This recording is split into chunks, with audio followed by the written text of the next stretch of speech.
Hi guys, welcome back to another session. मैं आबा भनोट लेकर आई हूँ आपके लिए करंट अफेयर्स का एपिसोड नंबर 854। आज की तारीख है 29 नवंबर 2020। हमारे दो चैनल्स हैं, पिनाकल और फ्रंटियर आईएएस, और अगर अभी तक आपने इन चैनल्स को सब्सक्राइब नहीं किया है तो सब्सक्राइब करना बिल्कुल ना भूलिएगा। साथ ही साथ इस बेल आइकन को जरूर दबाना है ताकि हमारी आने वाली हर वीडियो की नोटिफिकेशन आपको मिल सके।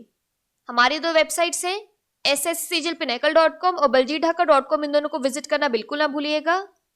ये सेशन हर रोज सुबह 4 बजे अवेलेबल हो जाता है और वीडियो की एंड में आपसे क्विज के क्वेश्चन पूछे जाते हैं जिनका आंसर आपको कमेंट सेक्शन में जरूर करना है। साथ ही साथ हमारे दोनों टेलीग्राम हैंडल्स फ्रंटियर आईएएस और एसएससीजीएल पिनेकल ऑनलाइन को ज्वाइन जरूर करना है for daily videos, PDF and monthly magazine.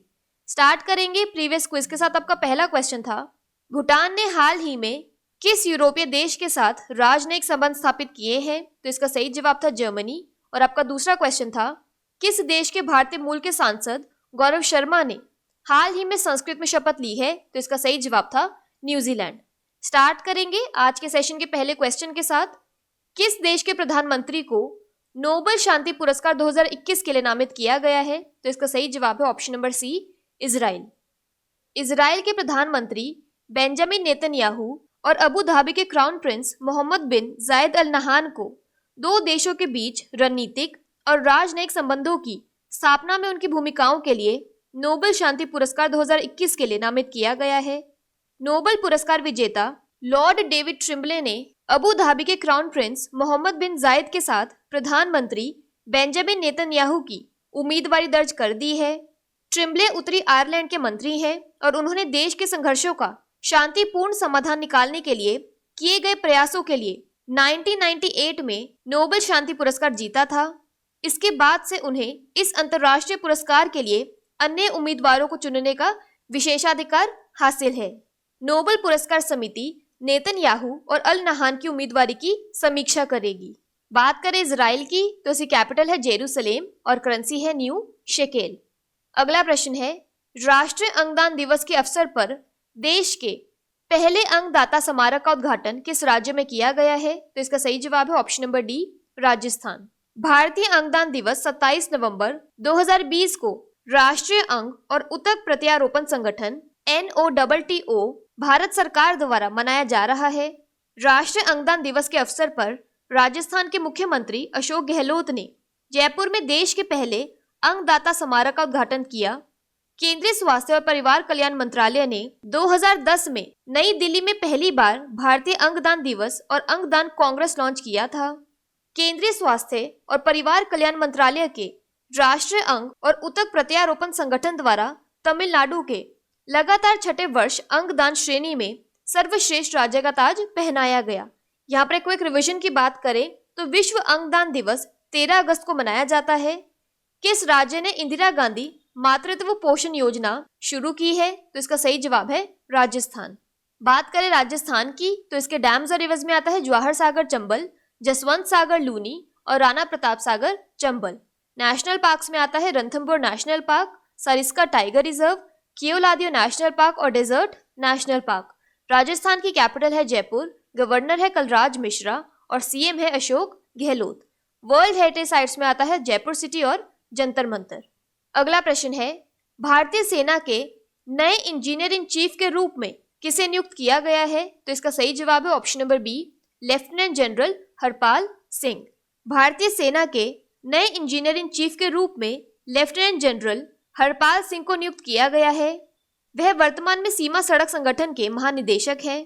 वह 1 दिसंबर को अपनी नई नियुक्ति के लिए कार्यभार संभालेंगे। मेजर जनरल राजीव चौधरी को सीमा सड़क संगठन के नए महानिदेशक के रूप में नियुक्त किया गया है। चीन और पाकिस्तान की सीमाओं के साथ सड़कों के निर्माण और रखरखाव के लिए BRO जिम्मेदार है। यहाँ पर एक क्विक रिवीजन की बात करें तो ICC के नए चेयरमैन बने हैं न्यूजीलैंड के ग्रेग बार्कले। अगला प्रश्न है, हाल ही में किस राज्य केंद्र शासित प्रदेश ने युवा आजीविका कार्यक्रम मुमकिन लॉन्च किया है? तो इसका सही जवाब है ऑप्शन नंबर सी, जम्मू और कश्मीर। जम्मू और कश्मीर के उपराज्यपाल मनोज सिन्हा ने केंद्रीय शासित प्रदेश भर में युवा लाभार्थियों के बीच सब्सिडी वाले छोटे वाणिज्यिक वाहनों को वितरित करके एक युवा आजीविका कार्यक्रम मुमकिन लॉन्च किया है। मुमकिन योजना के तहत अशोक लीलैंड कंपनी द्वारा दिए जा रहे सहयोग की बदौलत युवाओं को सब्सिडी पर सार्वजनिक वाहन उपलब्ध करवाए। जिन युवाओं को सब्सिडी पर मिनी कमर्शियल वाहन उपलब्ध करवाए हैं वे 22 से 35 साल की आयु के बीच हैं। यहाँ पर एक रिवीजन की बात करें तो 2021 में 50वें वार्षिक scale international Asia area SIAA Congress की मेजबानी कौन सा केंद्र शासित प्रदेश करेगा? तो इसका सही जवाब है जम्मू और कश्मीर। बात करें जम्मू और कश्मीर की तो इसके लेफ्टिनेंट गवर्नर है मनोज सिन्हा, लद्दाख के लेफ्टिनेंट गवर्नर है RK माथुर। अगला प्रश्न है 2020 के लिए अंतिम फीफा रैंकिंग सूची में भारत का रैंक क्या है? तो इसका सही जवाब है ऑप्शन नंबर सी 104। फीफा द्वारा जारी 2020 के लिए अंतिम रैंकिंग सूची में बेल्जियम को शीर्ष स्थान मिला है, फ्रांस को दूसरे स्थान पर रखा गया है, जबकि ब्राजील तीसरे स्थान पर है। भारतीय राष्ट्रीय टीम को 4 स्थान का फायदा हुआ और वह विश्व में 104वें स्थान पर है। मेक्सिको और इटली शीर्ष 10 फीफा रैंकिंग में वापस आ गए हैं।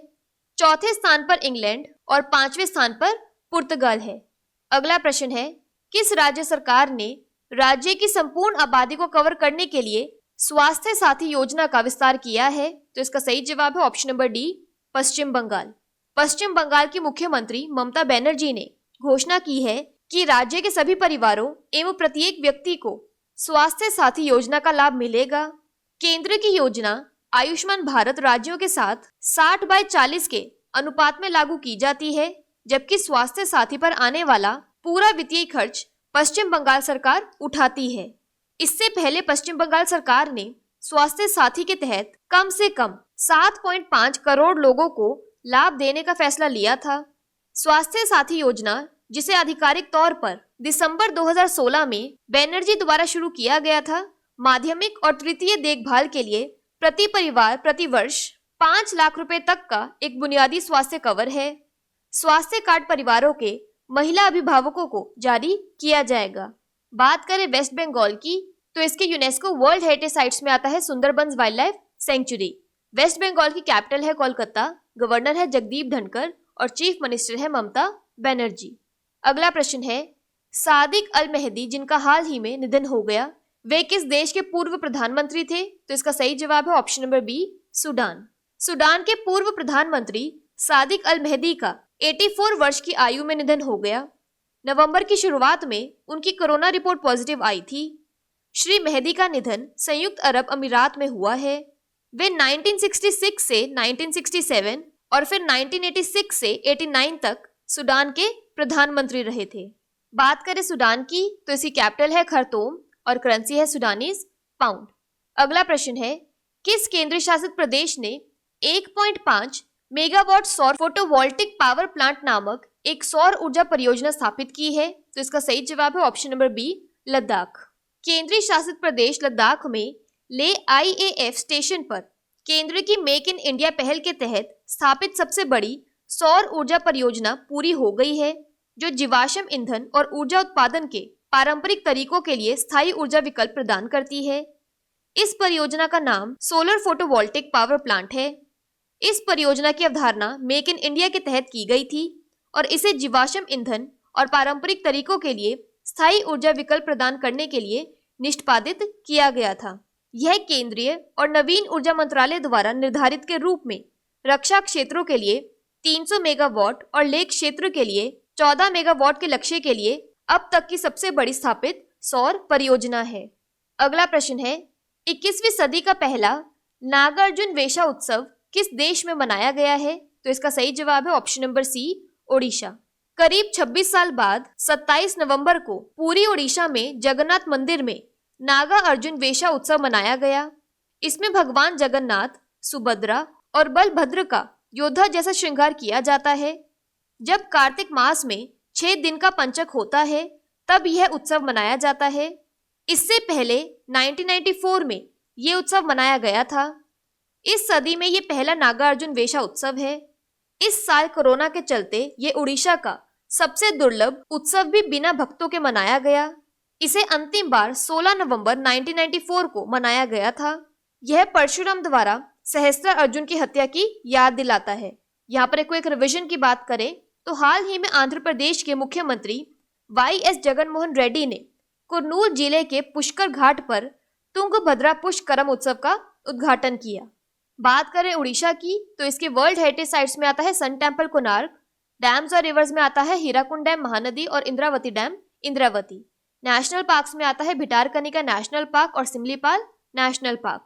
फेमस लेक्स में आता है चिलिका लेक। ओडिशा की कैपिटल है भुवनेश्वर। गवर्नर है गणेशी लाल और चीफ मिनिस्टर है नवीन पटनायक। अगला प्रश्न है, भारत का विज्ञान और प्रौद्योगिकी विभाग किस देश के अथेना स्वैन कार्यक्रम का उपयोग करके विज्ञान में महिलाओं की भागीदारी बढ़ाएगा? तो इसका सही जवाब है option number D, Britain. Bharat का विज्ञान और प्रौद्योगिकी विभाग DST महिलाओं के नामांकन और महिला संकाय और वैज्ञानिकों के करियर की उन्नति के आधार पर ग्रेडिंग संस्थानों की एक प्रणाली को शामिल करके विज्ञान में महिलाओं की भागीदारी बढ़ाएगा। 2005 में यूके द्वारा एथेना स्वान वैज्ञानिक महिला शैक्षणिक नेटवर्क नामक एक कार्यक्रम से शुरू हुई अवधारणा को कई देशों द्वारा अपनाया जा रहा है। एथेना स्वैन चार्टर यूके में एक मूल्यांकन और मान्यता कार्यक्रम है जो विज्ञान, प्रौद्योगिकी, इंजीनियरिंग, गणित और चिकित्सा स्टेम में लैंगिक इक्विटी को बढ़ाता है। बात करें द यूनाइटेड किंगडम्स की तो इसमें आता है इंग्लैंड, स्कॉटलैंड, वेल्स और नॉर्दर्न आयरलैंड।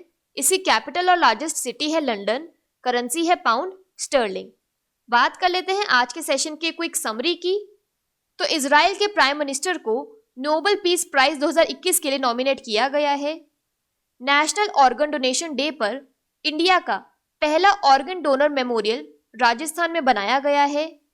इंडियन आर्मी के इंजीनियर इन चीफ बने हैं lieutenant general Harpal Singh. Youth livelihood programme Mumkin Jammu और कश्मीर में शुरू किया गया है। 2020 की फाइनल फीफा रैंकिंग लिस्ट में भारत का स्थान 104वां है। इंटायर पॉपुलेशन को कवर करने के लिए स्वास्थ्य साथी हेल्थ स्कीम वेस्ट बंगाल में शुरू की गई है। सूडान के फॉर्मर प्राइम मिनिस्टर सादिक अल मेहदी का निधन हो गया है। 1.5 megawatt solar photovoltaic power plant Ladakh में बनाया गया है। 21st सेंचुरी का पहला नागा अर्जुन बेशा फेस्टिवल ओडिशा में मनाया गया। और अथेना स्वैन यूके का एक कार्यक्रम है। बात कर लेते हैं आज के सेशन के क्विज फॉर द डे की। आपका पहला क्वेश्चन है, किस देश के प्रधानमंत्री को नोबेल शांति पुरस्कार 2021 के लिए नामित किया गया है? और आपका दूसरा क्वेश्चन है, 2020 के लिए अंतिम फीफा रैंकिंग सूची में भारत का रैंक क्या है? और अगर अभी तक आपने हमारे चैनल को सब्सक्राइब नहीं किया है तो सब्सक्राइब करना बिल्कुल ना भूलिएगा। साथ ही साथ इस बेल आइकन को जरूर दबाना है ताकि हमारी आने वाली हर वीडियो की नोटिफिकेशन आपको मिल सके। हमारी दोनों वेबसाइट्स sscglpinnacle.com और baljidhaka.com को विजिट करना बिल्कुल ना भूलिएगा। साथ ही साथ हमारे दोनों टेलीग्राम हैंडल्स को ज्वाइन जरूर करना है। Thank you so much.